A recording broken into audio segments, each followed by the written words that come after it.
こんにちは。こんにちは。2D アニメーションの丸岡です。日本語コースでの経験について少し話したいと思います。Dear teachers and students, trainees and trainers, good afternoon. My name is Maru Abad from the 2D animation course, and today I would like to share a little bit of my experience, our experience in our Japanese course. But first of all, I would like to thank, of course, God for keeping everyone safe, nga nakakatot na ditanan sa nulitsi, walang labis, walang kulang. And then secondly, I would like to thank the government, Negros government, our governor, Honorable Eugenio Bamacson, and of course our Nolitsi family. Thank you for your thank you for everything that you've given us, the opportunities and the privileges na ginatag niyo sa amin. Because of you, maybe some of us are not here today. Maybe nagatambay namin sa among mga balay siguro. And I would also like to thank the late governor, the former governor Maranyon, because not because of him, if not because of him, wala akong nakakato sa Japan. Kasi he's the reason, he's the one who gave us the opportunity na makato dito sa Japan. Kahit makastudy for 3 years. So, to Governor Maranyon, thank you very much. So, last week no, our exam, our last day sa Nihongo class, sa last page ng among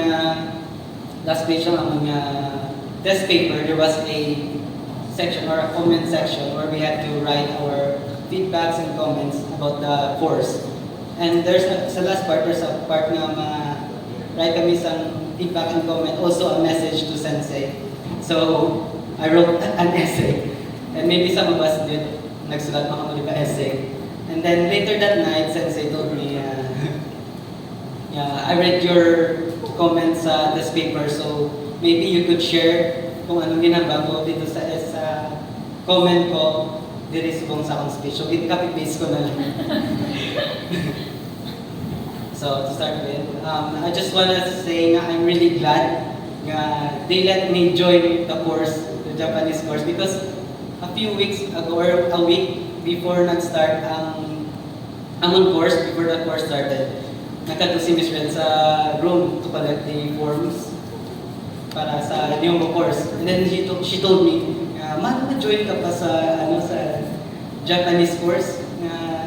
Well, because all of you know na nakalapad ng mga Japan, and she said, you already know Nihongo, kasi mabulingan ka lang, and basic naman ko lang ito doon na Sensei.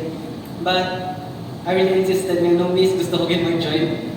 And then, so muna, syempre, kaya naman di ako mga friends, mga tumutanchi.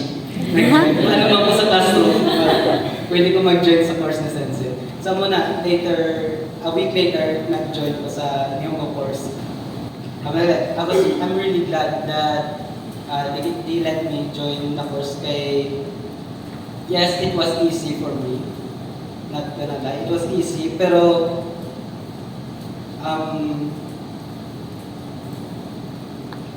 when the class started, I realized na naging akong level sa Japanese, doon nagkamay na din. And then so, when Sensei started to teach us, it was also the same sa na-learn ko before, like, ang dito ni Furukawa Sensei sa amin is the same na na-learn ko, but also very different. Because, medyo siya, tasik sa ang amang nga na-learn.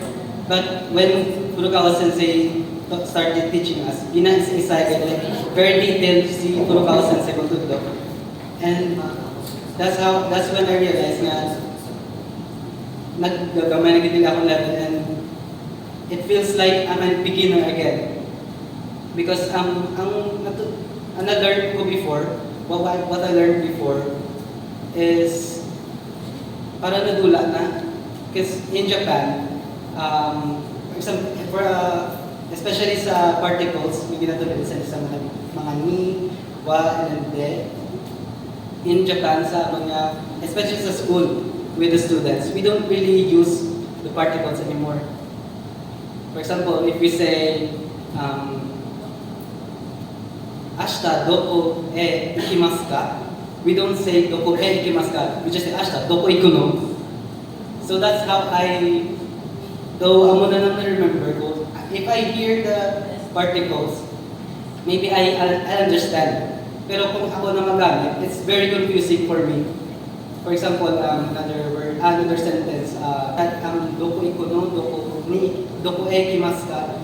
It's very different kung sa Japan because they don't really use the particles anymore. Though gina-shortcut na lang nila ang sentences, especially sa students, the Japanese students. So, masang nagtulo si Sensei Sano, it became more clearer to me nga the lessons nga dito sa amin, mas na hindi na ako na-confuse kaya na kabalon ako sa difference nga paggamit sa mga particles na dito ni Sensei. If I hear those particles sa Japan, I understand. Pero kung ako magamit, I don't really know how to use it. Kaya very confusing sa ako ng mga particles. So, ang isang pagtulong ni Sensei, isa-isa yan, maybe one day, 2 particles. So, that became more clear to us, to me. And I'm really glad na I joined because basic siya to, pero that basic lessons, I already forgot. And that's why I'm very happy that I joined the course. And not to be biased, but I think Furukawa Sensei is the best teacher among all the teachers that I've had before.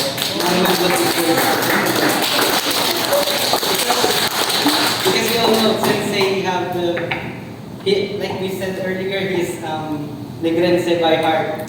So Furukawa Sensei is very different from the teachers I've encountered when I was in Uiska in Japan. Because Sensei, he's very interesting, very funny. Sometimes he always makes jokes. Sometimes funny, sometimes very funny jokes. So, I'm really glad that I met Sensei. I would like to say thank you for being patient to us, for giving us corrections every day. Some mga mistakes, because by those corrections, it's how we learn more. And we learn from our mistakes. So thank you very much, Sensei. And so mas nag-learn kami sa mga corrections natin ni Sensei, especially sa akong nga writing. Kasi in Japan, kung ang ginakopy ko nga writing is printed or like computerized nga and then Sensei is always making me correction. No, that's not good. You're right. It's ugly. Not ugly, but yeah, dummy. So yes, I was encouraged to do better, practice pagit sa akong writing, even though I've already been sa Japan and I studied there. But I still want to be a beginner again, to start again para mag-learn Kudogan. And then, to tell you a story again. Sensei has been teaching me how to write properly since 6 years ago. Because in Whiska, around 2017, 2018, when I was in Whiska Training Center, nag-study kami Japanese. There are Japanese people na nag-visit sa amin. And then, so before this course started, sa first day did some course, when I looked at Sensei, when I first met him, yung tingala familiar ka Sensei ha? Like I met him somewhere.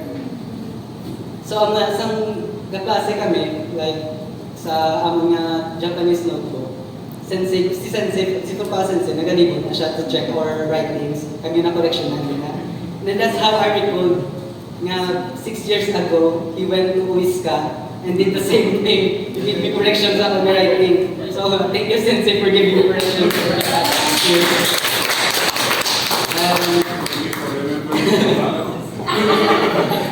It's around 2017 or 2018, you visited Whiska.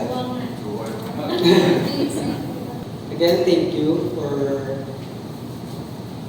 your efforts to us, and my classmates. And I hope to learn again with you and also with my classmates in the future. And lastly, to my Shinsetsu na classmate, Shinsetsu na tomodachi tachi. Learning a different language, another language is not that easy. But I just want to congratulate you all because I saw how hardworking you are. Nakita ko ganun yung mga efforts sa ato nga klase every day.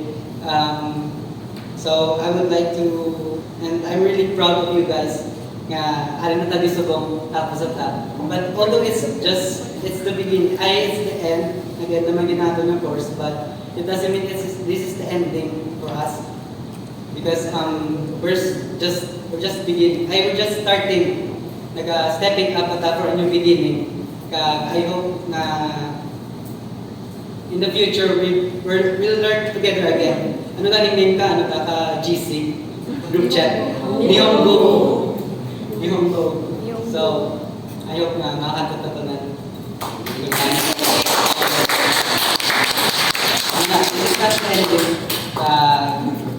Just like Miss Red said, let us bloom together. 一緒に頑張りましょう。どうもありがとうございました。